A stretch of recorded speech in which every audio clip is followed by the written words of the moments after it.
प्यारे विद्यार्थियों, राजकुमार एजुकेशन में आज हम 10th की मैथ्स की वर्कशीट 25 करने जा रहे हैं, जिसकी निर्धारित तारीख है 6 सितंबर यानी आज ही की तारीख है। और आधारभूत समानुपातिकता प्रमेय करने जा रहे हैं, जिसको हम बेसिक प्रोपोर्शनैलिटी थ्योरम यानी कि बीपीटी भी कह सकते हैं। ठीक है, इसे थेल्स प्रमेय भी बोला जाता है।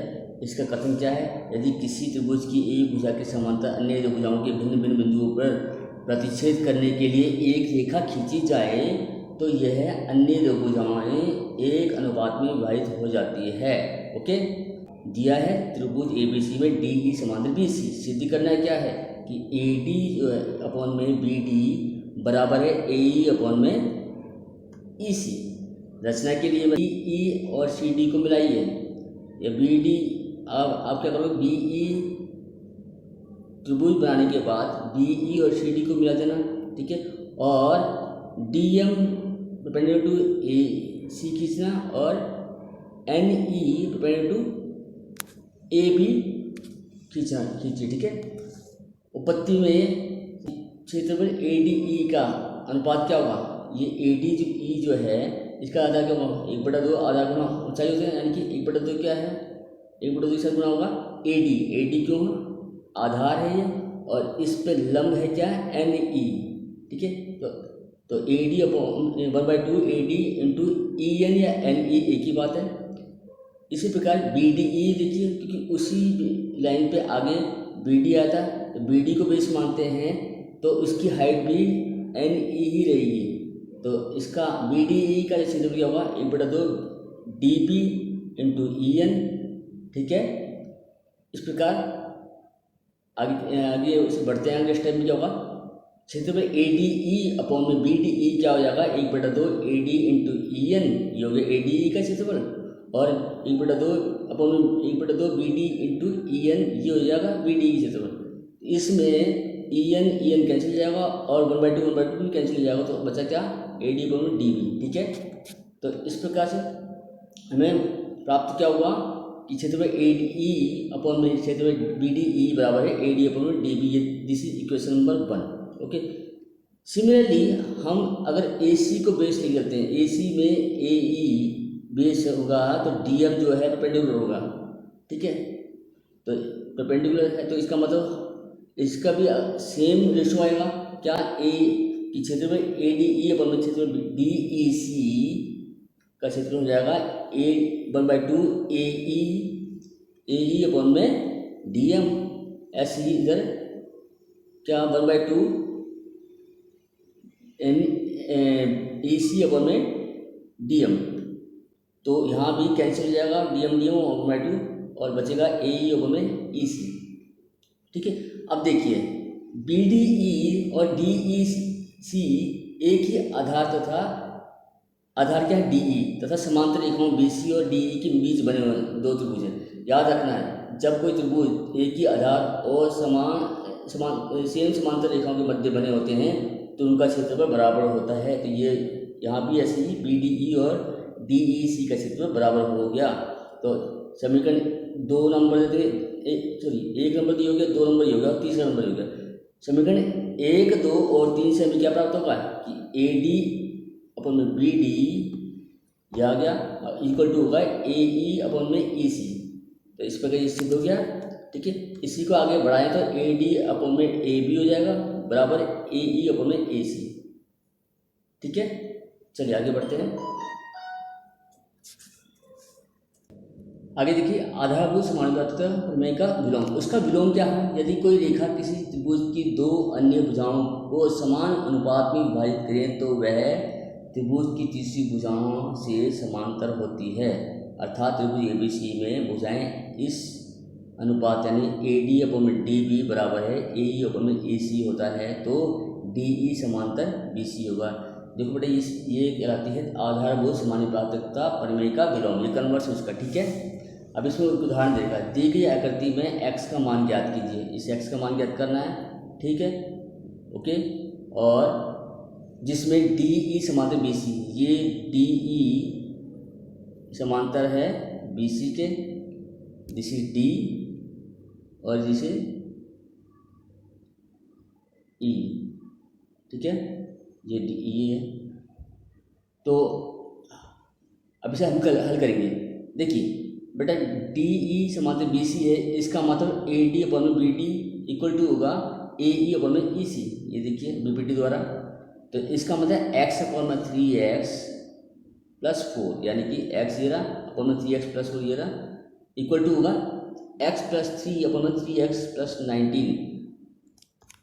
इसको आगे सोल्व करेंगे तो x बराबर 2 आ जाएगा। कैसे सोल्व करना है ये बता देता हूँ आपको। देखिए x इंटू क्रॉस मल्टीप्लाई करना है, x इंटू ये से मिल जाएगा, क्या आएगा 3x प्लस 9 इक्वल टू जाएगा यहाँ क्या x प्लस 3 इक्वल में इंटू में 3x प्लस में 4। ठीक है, तो मल्टीप्लाई कर दीजिए, ब्रैकेट ओपन करने के लिए 3x इसके प्लस 9x हो जाएगा, यहाँ जाएगा इस x को 3x से 3x स्क्वायर प्लस x को 4 से 4x, ठीक है, इक्वल टू प्लस में 3 इंटू 3x तो क्या होगा 9x और 3 इंटू 4 क्या होगा 12। ठीक है, अब देखो ये 3x स्क्वायर दोनों इक्वल हैं तो ये कट जाएंगे। सो बेटा ये 19 है, 9 नहीं है, तो क्या हो जाएगा 3x स्क्वायर प्लस 19x और इधर x 3x square plus 4x। ठीक है, और इसके बाद 3 इंटू 3x होगा 9x और प्लस में 12x ये हो जाएगा। अब इसके बाद क्या करें 3x से कैंसिल कर दिया, यहाँ बचा 19x।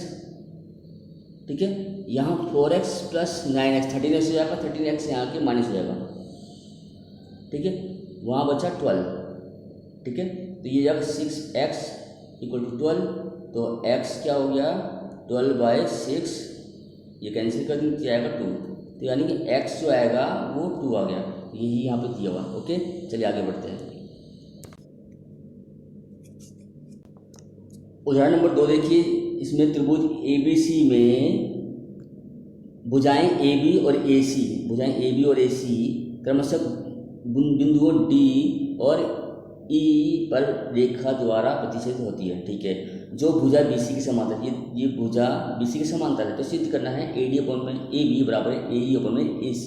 ठीक है, अब देखिए यहाँ पे गिवन क्या है, यानी दिया क्या है DE बराबर है समांतर BC के, ये दिया हुआ है।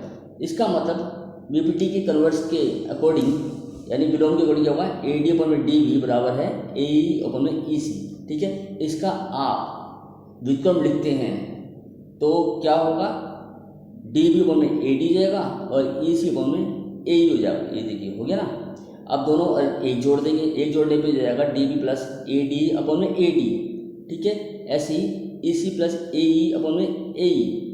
ठीक है, और तो बना क्या, जब आप DB और AD को जोड़ोगे तो ये बन जाएगा AB।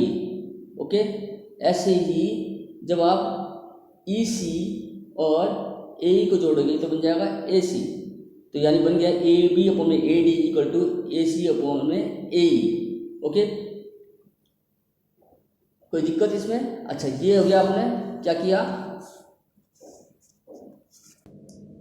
जब इसको आप पलटोगे यानी कि व्युत्क्रम लिखोगे तो ये बन जाएगा बेटा क्या AD अपॉन में AB equal to AE upon में क्या हो जाएगा AC। लेकिन बेटा ये जो है ये गलत दिया हुआ है। ओके, ऐसा आप सिद्ध करते हो, लेकिन ये हमें सिद्ध यही करना है। देखिए, ठीक है, तो ये आपका है गलत, तो ये हमारा सिद्ध हो गया। ओके, चलो आगे बढ़ते हैं। अब हम स्वयं प्रयास करेंगे। ठीक है, क्या है पहला क्वेश्चन, इसमें दिया दी गई आकृति में ST समांतर QR है, यानी ये ST इस QR के समांतर दिया हुआ है, हमें इस X का मान ज्ञात करना है। ठीक है, तो देखिए अकॉर्डिंग टू फिगर यहाँ लिखेंगे, देखिए सिंस क्या लिखा हुआ है ST समांतर किसके QR के, इसका मतलब सो क्या होगा PS अपॉन में SQ बराबर होगा किसके PT अपॉन में TR। Why by BPT, BPT है बाय बीपीटी, ओके ठीक है।